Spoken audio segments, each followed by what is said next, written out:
The Great Depression. The 1920s was a time of economic growth and change. The United States had helped defeat the Central Powers during World War I, and the entire country celebrated. In Texas, the economic boom from oil and agriculture encouraged immigration from other states and Mexico. By the end of the decade, Texas had become the fifth most populous state in the United States. Over 5 million people lived and worked in Texas. Cities were booming and growing as a majority of Texans moved to cities for new job opportunities. Houston boasted a population of almost 300,000 people. Dallas had over 250,000, and San Antonio was over 200,000. The stock market crash. October 24th, 1929 would soon change all of that. In New York City, the stock market crashed. Billions of dollars in investments were lost in a single day. People across the United States had purchased stocks, private shares in a business, hoping to make money. The stock market had generated millions of dollars for different investors. People across the United States borrowed money from banks and purchased stocks, hoping to make a quick fortune by selling the stock they purchased at a higher price. Stocks became inflated, meaning they were soon selling for much more than they were actually worth. By the end of the 1920s, speculators, people hoping to make money off the sale of stocks, realized that their stocks were worth less than they had purchased them for. Stock market speculators rushed to sell their stocks before they lost more money. The sale of these stocks peaked on Tuesday, October 24th, 1929, when the stock market crashed. Many investors lost the money they had invested. Black Tuesday tumbled the United States into a Great Depression. A run on the banks. The banking system was also hit hard by the Great Depression. When Americans realized they had lost money on the stock market, they quickly ran to the bank to withdraw the little money they had left. If one person does this, it does not impact the bank. But if thousands of Americans all run to the bank at the same time, the bank cannot give them back all of their money. Banks had lent millions of dollars to stock speculators. When the stock market crashed, the banks were not repaid their loans. When people came to withdraw their money, the banks had to actually lock their doors to keep people out. All across the United States, banks failed, causing further hardships for Americans who lost their life savings. Many Americans tried to withdraw their life savings from banks, but their money was gone. The Dust Bowl. Even Mother Nature suffered during the Great Depression.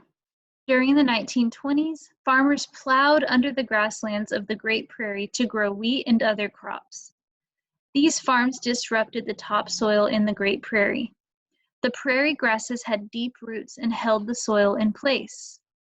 When a series of droughts hit the United States in the mid-1930s, the topsoil dried up and turned into dust. Violent winds blew the dust into giant storms, spreading dirt all across the panhandle of Texas. The dust was so bad it would darken the sky for days at a time. Dust would seep into people's homes, coating everything with a fine layer of dirt. Some people would even develop dust pneumonia and die from the layers of dust in their lungs. April 14, 1935 became known as Black Sunday for the horrific storm that occurred on this date.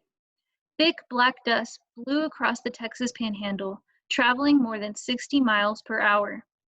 The storm was so terrible it was memorialized in folk song. Woody Guthrie wrote The Great Dust Storm Disaster, describing his experiences. The lyrics of this song reveal the impact of the Dust Bowl on Texas. Farms were destroyed, livestock was killed, and thousands of Texans lost their livelihood. Out of desperation, many Texans were forced to immigrate to other states to look for new job opportunities. The Great Depression impacts Texas.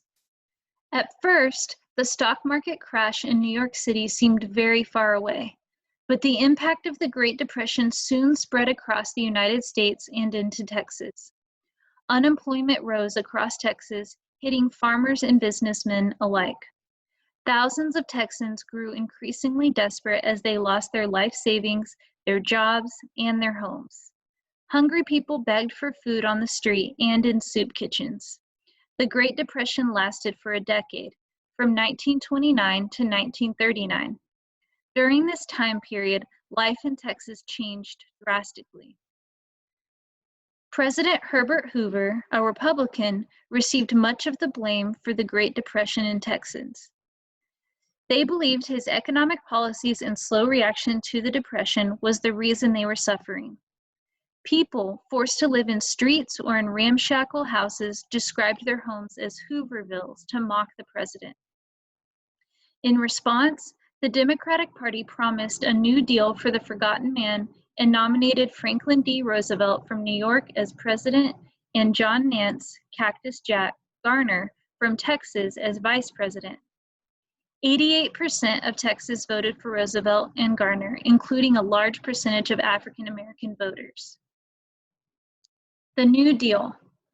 The New Deal benefited Texans by providing jobs through the Civilian Conservation Corps and the Works Progress Administration. Almost 50,000 Texans were hired by the government to build parks, highways, and public buildings. Workers transformed parts of Texas by building bridges, dams, and roads. They planted trees to fight erosion and to prevent forest fires. New farming techniques were shared with farmers across Texas. Texas politicians in Washington also worked to bring relief to Texans. Sam Rayburn, Speaker of the House, supported President Roosevelt's New Deal plans.